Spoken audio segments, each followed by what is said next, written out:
Hey guys, this is Jim with Ectothermic Dungeon, and just another quick vlog. I wanted to talk to you guys a little bit about one of the snake setups we have. You can see my lights in the background there.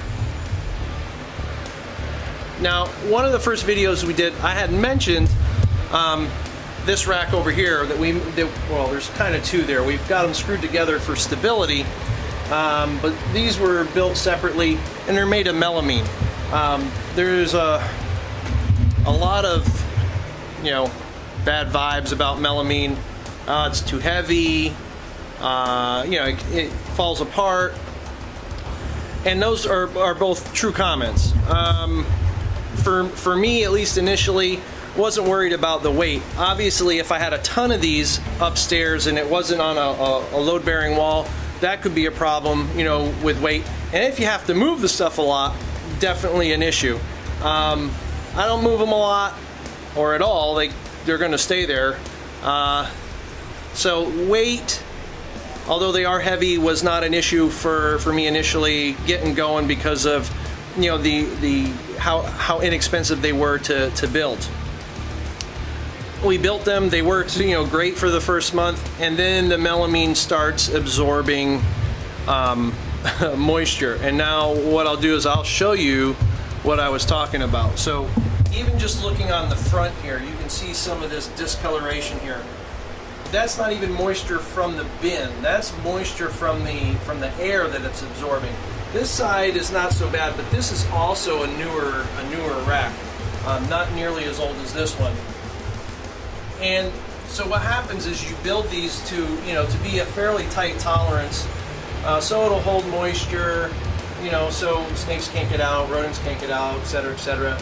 But then what happens is, your thickness, and you can almost see on this board here, this one, and they're the same thickness when we bought them, is this one's a little smaller than this one. So what's happened is as this moisture absorbs, it expands. And if you can see here, sometimes it expands so much, it actually cracks the plastic. So that's, and these are, supported in the middle to prevent sagging and all this. So this shouldn't sag right here. This is all for moisture. So, again, the downfall with these racks, and hopefully you can learn from our mistakes, is this right here. Is you get this expansion, and then you run into bins. This one's not being used. This one works pretty good, but at the end, that's pretty tight. That just kind of sucks, and that push like that, if they had water in it, it'd be water going everywhere. We do use ReptiChip, so that's a bonus for us because the ReptiChip will absorb it, which is good. But see, even tight on the end when you're pushing in. Again, little tight. Another one, a little tight. So I don't have animals down here where I have animals over here. These are tight too. It just keeps getting worse. So, the end of this year, we're going to invest in what looks to be like an ARS 5040, at least to replace these. But then you do get some bins that aren't too bad. Like this one here. I mean, that one works pretty good. I don't mind using this one. So this girl is in flat out shed. This is a super pastel het desert ghost female.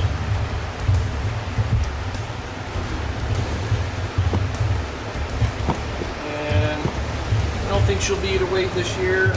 I think she's 950 grams, so it doesn't look like she's gonna make it. I'll show you this girl. This girl is a fire yellow belly. Some of these are really hard to even open with one hand. So this girl here is a fire yellow belly het SK Exanthic. She has made weight, so by the time we start pairing, she will be in the mix as well. And you can see this here, sometimes it's just a total pain in the butt.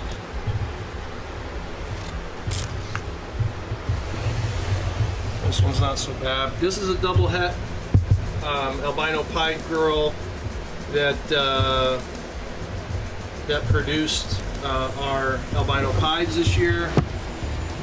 See, this bin works great. And now what we've done, because with the swelling and the humidity was building up so much in there, I actually gapped these things right here. You can see that there, just to let some of that humidity come out, because a lot of the bedding was getting really, really saturated. This one's not too bad. This is my ivory girl, 66% het pied. She did not prove for pied, but I had put her to 100% het male. So it's still possible that, you know, those ripping chips stuck on there. It's still possible that, you know, she just didn't prove for pied. So we'll see what happens with that in the future. But she was paired to that pastel leopard clutch that came out really, really nice out there. And because of all that expansion, we ended up hitting this with a sander just to take the top edge down. It doesn't totally ruin the bin, but it changes it a little bit. So this bin is kind of sanded for that slot. Let's see what else I can show you real quick before I go jump into here. So here's a kind of a sneak peekish, if you will. So this girl, this is a pastel yellow belly lesser het clown female. She produced 5 eggs for us this year. This is going to be our final egg cutting clutch of the season, if you will. That should be coming up in a couple weeks. They'll be ready to go. We'll be posting that video as well. But that girl, she's awesome. All right, so now that I showed you some of the females and kind of gone into this rack, this type of melamine system and stuff, I'm going to talk to you about, if you still want to use melamine because it's inexpensive, what you can do to prevent this expansion. So when we come over here and you get a look here, this is also a melamine rack, or our hatchlings that we built. I did go ahead and we put one backer board that we picked up at Home Depot to kind of cover it in, to hold in some heat. But what we did differently with this is we spray painted the ends of all the melamine here. So all this got spray painted before we put it all together. So every side, front, back, both sides, all got spray painted. Now I put some feeders in there, so there's some cards out for animals that I still haven't marked as has eaten. But this one hasn't expanded at all on us. You know, this has been built for over a year now. We've been using it, and there's zero expansion. So, and again, some of these were done, you know, pretty good. You can see this was done pretty good. This one didn't get so much. But even a little bit that it did seal this, it did seal it. So I don't have the same problems with this rack as I did with the other ones. So if you're going to build something out of melamine, it is possible. My recommendation though is to just, you know, paint and seal these edges, these cut edges, so that you don't have that expansion problem like we did. And I guess while we're over here, I'm going to show you a couple animals. So this is a pastel yellow belly female that we are holding back. This came from the ivory girl, so I know she's yellow belly, and she is definitely pastel. She is just blazing yellow. This guy here, this is a pastel leopard yellow belly that is from that same clutch that we decided to hold on to. Just phenomenal patterns on this animal. I had 2 other males just like that have sold. This guy here is a cinnamon candino. He is awesome. He is available. At least right now he's available. You know, every day I look at him, he just looks better and better. He's actually starting to look better than the father did. So if somebody doesn't grab him soon, he may end up staying here with me anyway. So then over here, he's all shedded out. But this is an Inchy cinnamon. I'm calling albino right now. I've been waiting for this shed because this will help determine for me if there's Candino coming in here or not. I'm starting to lean towards not, just because of how much of the purple you saw in his brother that just doesn't seem to be here. But when I compare, and again it's hard when he's in shed, but when I compare this guy with his sister, which is an Inchy albino, the whites are, she's got whites that are kind of pink tinged for the Inchy albino, and with the cinnamon in there, the cinnamon Inchy, at least albino, he's very purpley, very, very purple. So I don't know. I do have a cinnamon albino as well from that clutch, and you can see there that's pretty typical cinnamon albino, and looks really good. So I don't know. Time will tell. We'll see. I'll come down here. This was one of the females. We did the video the other day of this group of this ghost clutch, and I just really excited about this clutch. This girl just looks amazing, and I can't wait to get some size on her to really see, you know, prove out what she's gonna be, whether she's got ghost or not. This was a Inchy yellow belly het ghost to a pastel cinnamon het ghost. So, you know, just another animal that is just looking phenomenal. I can't wait to see a little bit more. Let's get another one in here. This one here is all buried, as you can see there. Just some really cool pattern. Lots of like these really neat salmon and orange colors. I'll show you something else too that just shed for us. So I haven't even labeled them yet because I was waiting to see what they may be. This here is a Super Mojave. Get that in focus for you.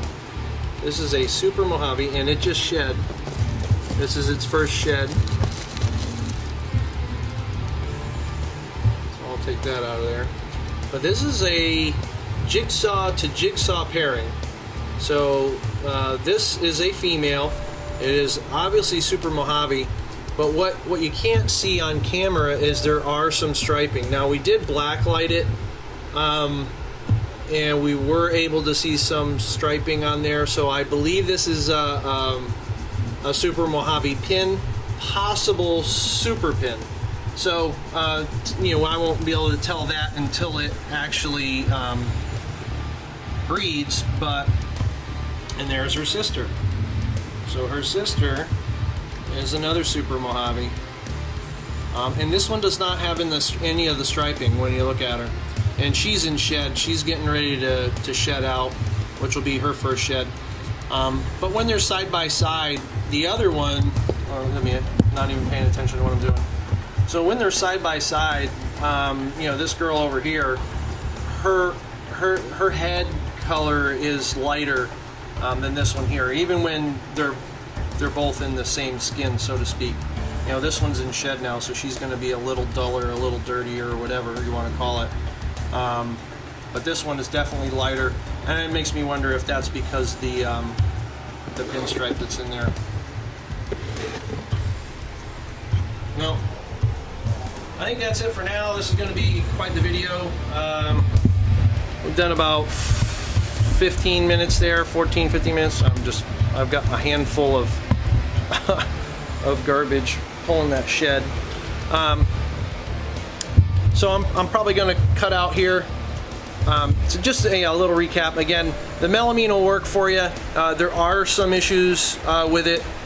One thing I didn't touch on that I will show you right now is if you're going to use this, I would cut reliefs. We, sorry about the noise, I got a fan running. We used a router and routed out a space for the heat tape to sit so that, you know, there's no friction on that heat tape, so there's no way that the surface is going to get wore out from all the sliding in and out. So definitely do that. Definitely seal the edges if you're going to use melamine. If you're not concerned with weight, it's going to sit on a concrete floor in a basement, something like that. You know, melamine's a good option. I mean, it'll work if you seal it. You have to stop that cracking, that expansion. Otherwise, you know, it's just a shorter period of time, and then all your work's going to be, you know, going to be garbage. Again, where I'm at, I'm on a second floor here. It just doesn't work for us. So we're going to use them as long as we can. But again, we have, you know, current plans for this year, in the next month or two, to get an order in with ARS and try to pick up a 50/40, so at least we got some space coverage. And again, with the holdbacks we have, we're going to need some more of that space. So anyway, I'm not going to keep you guys any longer. I really appreciate everybody tuning in and starting to follow us. You know, our sub count keeps going up every week, which is fantastic. You know, I wasn't really sure how I was going to do with this or how much I was going to enjoy this, but or even what content was my big thing. I told Mike, I'm like, yeah, I can shoot videos, but you know, content is going to be, I think, going to be my challenge, and it's not. So if you don't shoot videos, or you have a YouTube account and you've posted a couple, creativity is awesome, but you can just start shooting, and you know, telling everybody your story and where you're at, that kind of stuff. But anyway, enough of me jabbering. If you like what you see, you like our videos, let us know. So comment down below, hit that like button, subscribe if you haven't, and we'll see you guys on the next video. Thanks for watching. Bye.